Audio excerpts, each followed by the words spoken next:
Hi everyone, and servus from Vienna, and welcome to my home office. Thank you, and all the other speakers. The online conference has been really nice and an informative experience so far. Bernhard asked me to show some use cases of what Semantic MediaWiki can do and how we employ it in the Vienna History Wiki. I'm Christian Michlits. I work for the city of Vienna, more specifically in the municipal and provincial archives of Vienna. And I'm an editor in the Vienna History Wiki, and I am co-responsible for our public relations. So if you contact us via Facebook or Twitter or want to contribute something to the Vienna History Wiki, you are very likely to end up with me anyway. The Vienna History Wiki has several categories like persons, organizations, topographical items, buildings, and so on. Overall, we already have more than 46,000 articles connected to the city's history. In the Vienna History Wiki, we are actually living the dream shared by many local Wikipedians. We were lucky to build on former archivist Felix Tschaika's historical lexicon of Vienna, and building on that, that's the municipal and provincial archives of Vienna, and the Vienna City Library joined forces and brought the knowledge into the 21st century. We are lucky to have several museums on board and really enjoy almost the entire clam factor, as only galleries are missing. So let's go to the semantic data.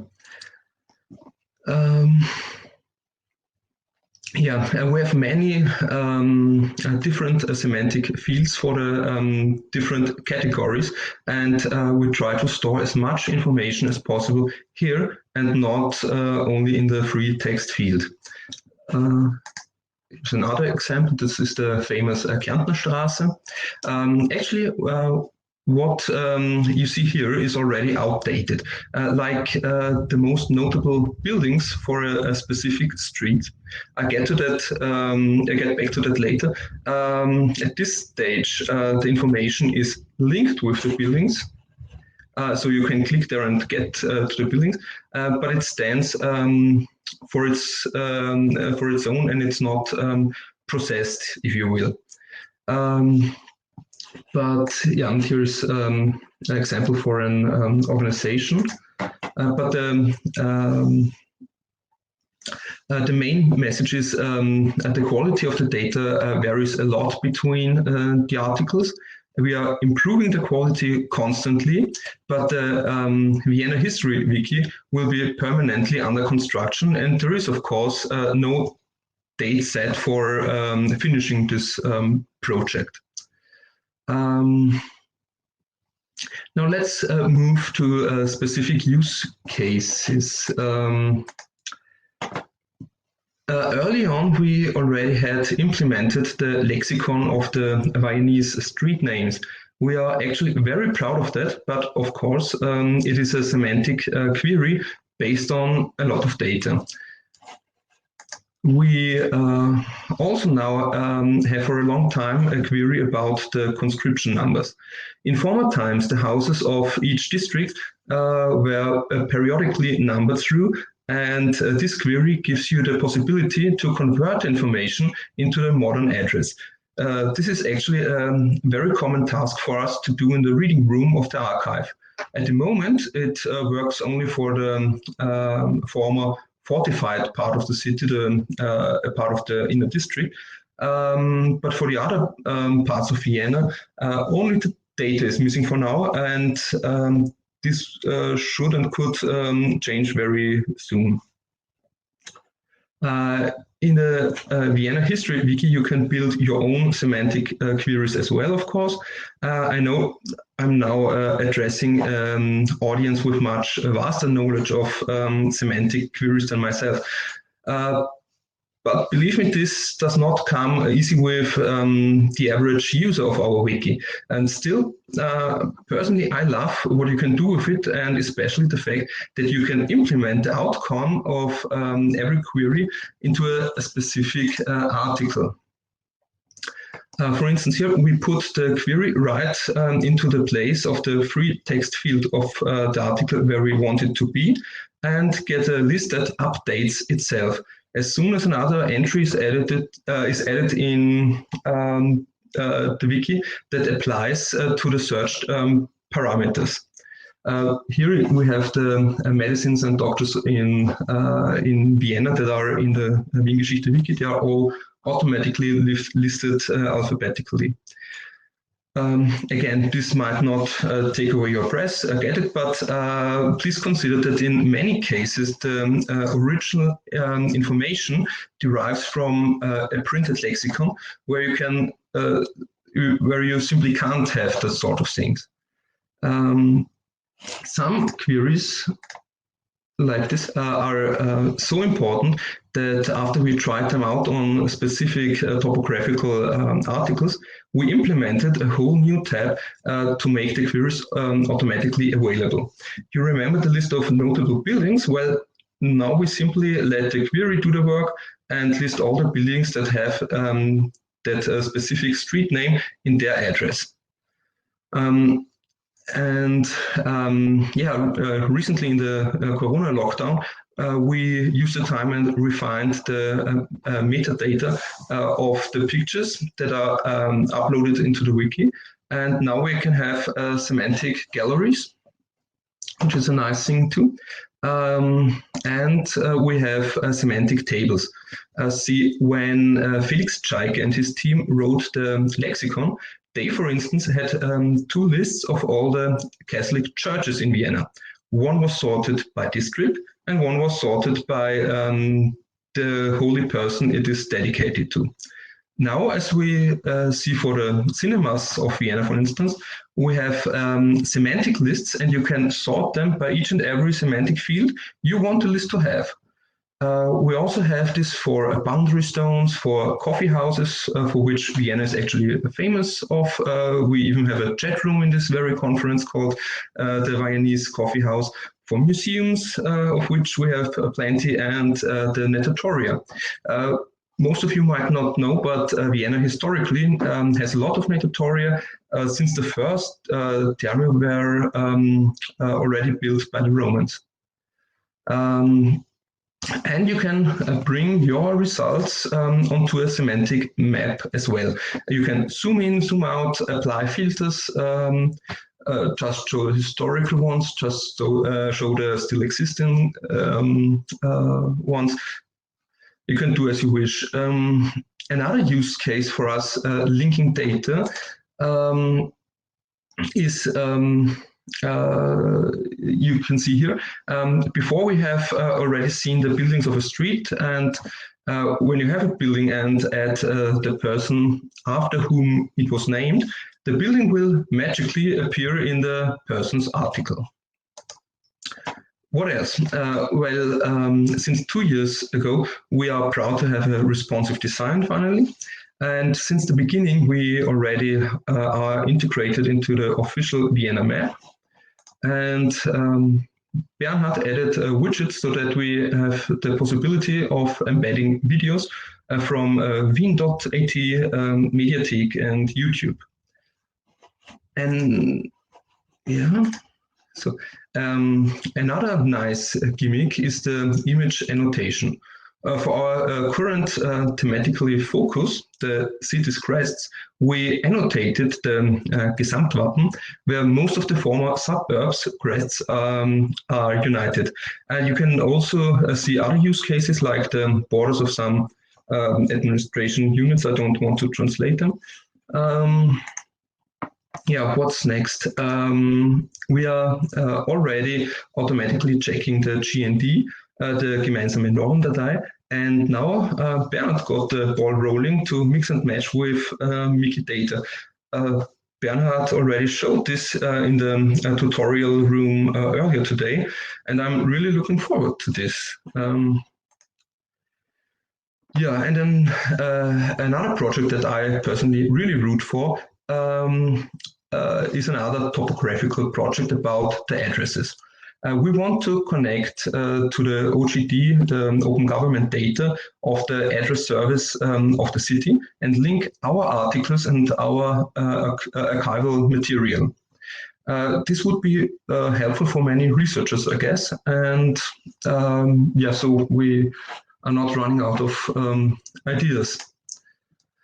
Yeah, well then, I think I was faster than I thought. Thanks for watching. If you have any other questions, please don't hesitate to contact us. For complaints about the technical features, address Bernhard Kabiner. For compliments, you can see my data here. Yeah, thank you, Christian. This was really good, but nonetheless very interesting to see how this all works. And so after your talk, I cannot say why not every municipality, every community has its own history wiki, because they have all the data. They need to know about the history of building of places, buildings, places, streets, for historic preservation, for instance. And yeah, and it's really interesting. And yeah, this is a good place not only for text but also for metadata. Great work, says Matthew. He's completely right. Do we have some question? Yeah, Yaran Koren is asking, how was that image map thing done, where different parts of the image darken on hover? Oh, that's a... You mean this one? Yes, I think that was. Yeah, this is the image annotation. We had that very early on. You edit the picture and define the borders of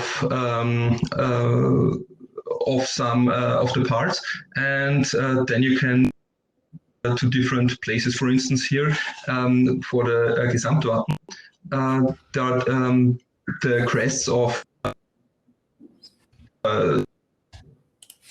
city parts, and when you click on one, you get to this very place. Does that answer? I think yes. Yes, we got a yes. And there is another question by Julien, who is asking, when did this project start? I don't know. When did it start? Yeah, 7 years ago. And yeah, we are very proud. We had this head start with Felix Tschaiker's lexicon. So we did not have to build it from scratch. But you see for the example of the semantic tables, there are more possibilities now, and we are very happy that we can get in the videos and other older footage that was not possible to put in a printed lexicon. So it's not just a lexicon anymore. Did you get valuable input from citizens? Is one of the questions. Question by. Yeah, that's another very good question. We do. It could be more, but. We have a new input on daily basis, and some organizations like to improve their appearance in the Vienna History Wiki, and yeah, want to look good there, of course, and they are eager to update their pages, and this actually helps because there is a lot to do. Not every part can be at the same level. We had various topics already on a more detailed scale, but there are parts where we need to get knowledge of experts, and we constantly try to improve. There are some more questions about the skinning. Is the chameleon skin, so that means you have a responsive skin that can be used on mobile devices. As far as I know, there is no additional mobile app for the Vienna History Wiki. Yeah. No. No, there is not, but some information from the wiki is used for other apps. If you search for the Vienna City bot, I think it's Frag Wien, you get information from the wiki. And for the lexicon is used in another app, I think. We don't have an app, but yeah, it's responsive design. So when you use it with your mobile, you should be able to have a nice view. But I think Bernhard can elaborate more on the technical details. So you are more responsible for the content and structure and editing, aren't you?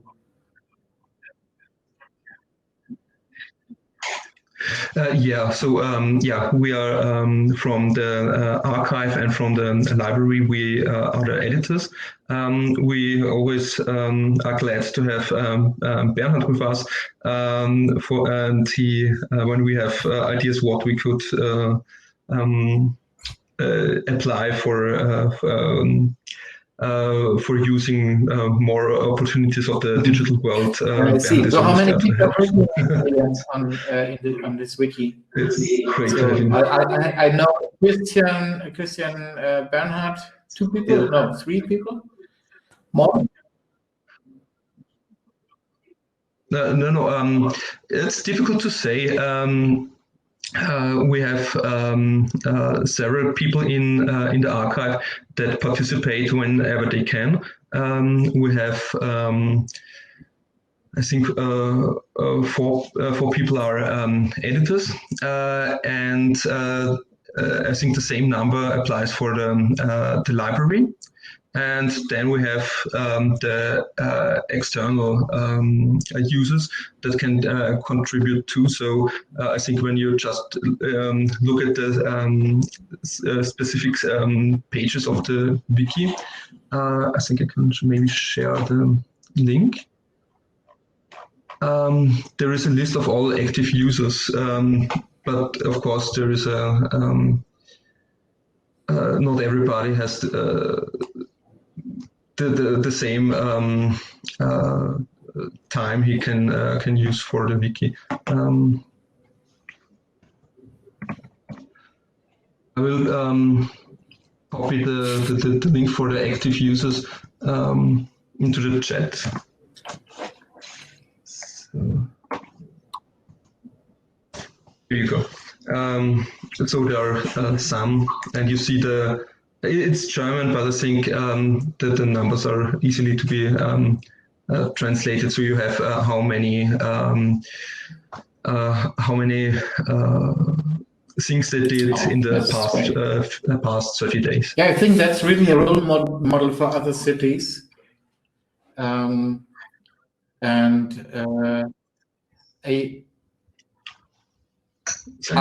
is another question from Thilo, who is asking are there some vocabularies, ontologies you use that can be used for other cities?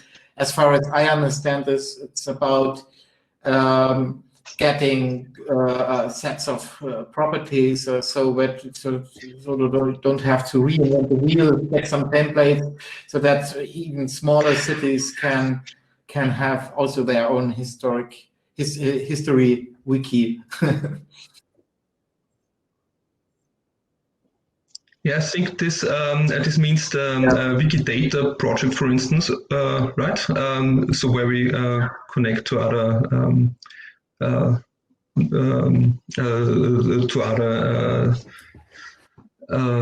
non-Dateien. But Bernhard can surely tell you more about it, as he has before in the tutorial section, I think. Too much in the Vienna History Wiki. But the main reason I think for it is I wouldn't know about any of these vocabularies. So, I mean, if there are some vocabularies for buildings or for something else, then this would be interesting what we could link up to. So please suggest something.